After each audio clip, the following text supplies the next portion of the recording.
داسې وخت اوس موږ دوبۍ ته راغلي یو نن 22 کاله مخکې څه چا به ویلو زه شاعر راغلی هغه به کار چې ته کې و ټلیفون نه و د فیسبوک یا نوره سوشل میډیا خو هسې نه و داسې یا شوي چې 15 ځله لاس ځله هغه شاعر پسې مو مزال کړی بیا مې را پیدا وکړی دیرو په دیرو پښتنې مې کړي او نن الحمدلله سوشل میډیا د رابطې ډېرې اسانې شوي کنټیکټس ډېر اسان شوي او یو بل سره کنټیکټ کې خصوص بالکل یو بل سره ټچ خو بیا د دې سوشل میډیا په دې شاعرۍ په دې دومره مقدار کې د کتر ملګرو نه څه مو کوم شعرونه واورېدو د ژوند پښتو ادبي ټولنې ملګرو نه څه مو کوم شعرونه واورېدو دا لکه سړی خوب کسي سایه داسې هم ممکنه است د هغه وخت راغلو څه په یوې ټولنې کې دومره ښه شاعران وي په یوې ټولنې کې دومره ښه ملګري وي څه هغه نه صرف په شعر د ښه شعر پوهېدو ذوق لري بلکې په خپل هم داسې ښه شعر لیکي څه د هر ښه ذوق لرونکو په دې مجبورۍ څه داد ویر کړي او د زړه د تل نه داد ویر کړي او بله خوشقسمتۍ خبره دا ده څه اکثره د مو شاعران ملګري دومره ډایورس ملګري نه لري هغه کې د هر رنګ خلک موجود وي هغه کې مزدور کور وي هغه کې بزنسمن وي هغه کې موسیقاران وي بیا په موسیقي دی حد پورې پویدونکو ملګري هغه د خپل د لاسو ماترو د تال لپاره څه دو جب تال یو کو د لاسو بهرو غزل لټي مو خپل د سیو ادنا کوششونه کړي شپږ ماترې د دادرا مو په شپږو بهرونو کې د دادرې لپاره خپل غزل لیکل او بیا 3 تال شپورس ماترې د مو شپورس بهره یو غزل لیکل او بلکې مو هغه بندیشونه اوسه پر زړه په اردو کې روان یا هغه زړی اردو کوم بندیشونه هغه بندیشونه مو پښتو کې لیکلي او تودرو موسیقارون ته ان شاء الله باندې کور روان دغه د سکر و دا څلور ماترې یا اته ماترې مو په اتو بهرو کې غزل لیکل هغه بالکل د سې د مختلفو رګونو لپاره مو خپل غزل لیکلي او پاره کې مالکونست پاره کې ماروا ده پاره کې شورنجنی ده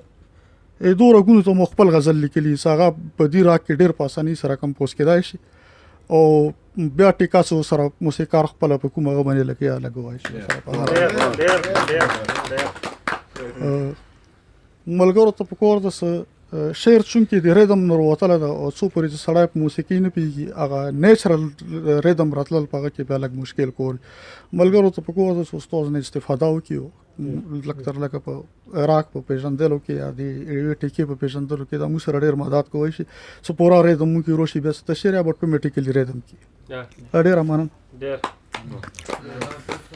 بالکل کتاب دا ټول د تیار او د دې کتابونه ما د الاپ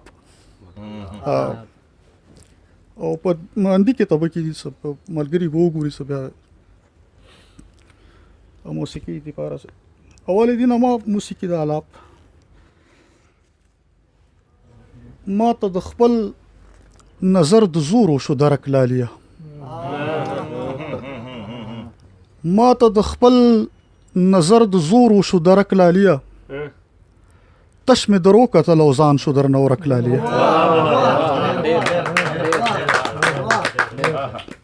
ما ته د خپل نظر د زور شو درک لالیه تش می درو کتل او ځان شو در نو رک لالیه او سپ ورو د فاصلو تکړه هواره لارې سپ ورو د فاصلو تکړه هواره لارې په دعاګانو می ورو زیاتیږي شکلالیه سپ ورو د فاصلو تکړه هواره لارې په دعاګانو می ورو زیاتیږي شکلالیه ما د خدای وړوند کی چې زدا منظر ونه وینم ما د خدای وړوند کی چې زدا منظر ونه وینم چې ضرورت پوری کوي تا په ټکلالیه ما د خدای وړوند کی چې زدا منظر ونه وینم چې ضرورت پوری کوي تا په ټکلالیه او دا یو غزل یا انشاءالله په وران زړه به سیلونه د ښار هم کوو راځه په وران زړه به سیلونه د ښار هم کوو راځه زړګي یو سړي پسې ماتم کوو راځه په وران زړه به سیلونه د ښار هم کوو راځه زړګي یو سړي پسې ماتم کوو راځه او زړګي بس د نور د خپل خواهش په خلاف نه ځو زړګي بس د نور د خپل خواهش په خلاف نه ځو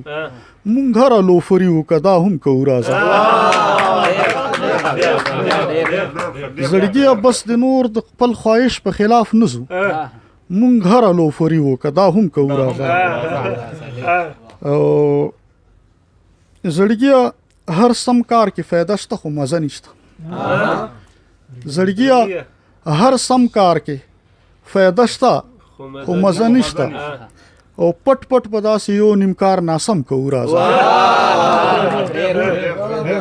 زړګي هر سم کار کې فایده شته خو مزه نشته پټ پټ په داسې یو نیم کار ناسم کوو راځه راځه که ته د بت په شانې کړی یو بت راځه که ته د بت په شانې کړی یو بت او راځه ښه په ښکاره صنم کوو راځه او راځه یوه خطا په هر قدم کوو راځه راځه یوه سجده په هر قدم کوو راځه او راځه که نه د یو بل سره جنګ کوو راځه راځه یکسانیت باندې ستم کوو راځه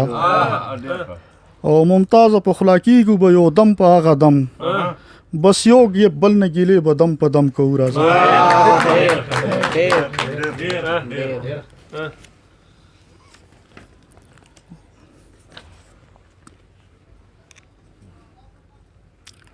ما خو دوه غوږونه دي راوړي بنجاري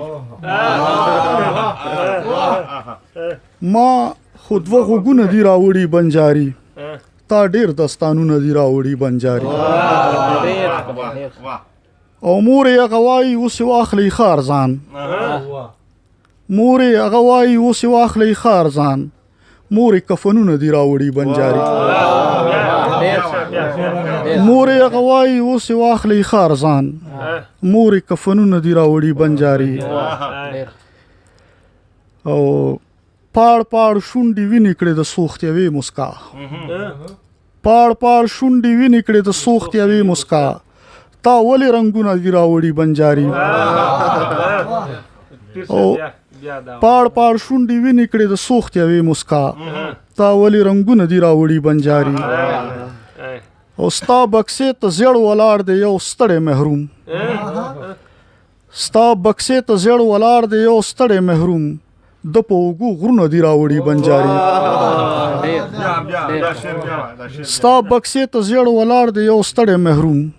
د په اوږو غرونه دي راوړي بنجاري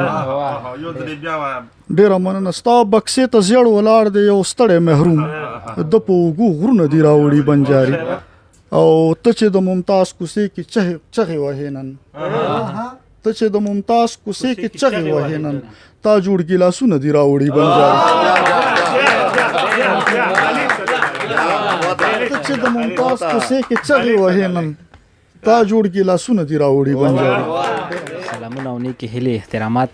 مینوالو مشال بنګش یو ځل بیا در سره مخاطب یم له خوشحال مازدیګر پاڼې نه له دوحه قطر نه مینوالو نن را سره چې کوم لوړ شخصیت میلمه و چې ډېر د قدر وړ شخصیت دی ما سره هغه الفاظ نشته چې زه د ګران محترم ممتاز اورکزي صاحب تعارف پې وکړم خو دومره به ضرور وایم چې پښتو یې پخلو وي بوډا ځوان ماشوم ممتاز لالا پیژني یو داسې شخصیت دی ممتاز لالا سره ناستی او د هغوی د خولې نه د ممتاز لالا کلامونه اورېدل زما دپاره خو خوب لیدل دي او که بیا خوب نه وي نو بیا د اختر ورځ ده زه نن دومره زیات خوشحاله یم چې د هغه حد نشته دی او د ممتاز لالا ډیره زیاته مننه کوم چې خپل قیمتي وخت نه وخت وایستلو او زموږ خوشحال مازدیګر ته دا ښکلی مخامې راوبخلو ډیره مننه یې کوم مننه مینوالو مونږ ته راکړئ اجازت په لوی الله مسپارم چې چېرته هم یې ښاد آباد او بریالي اوسئ د لوی الله په امان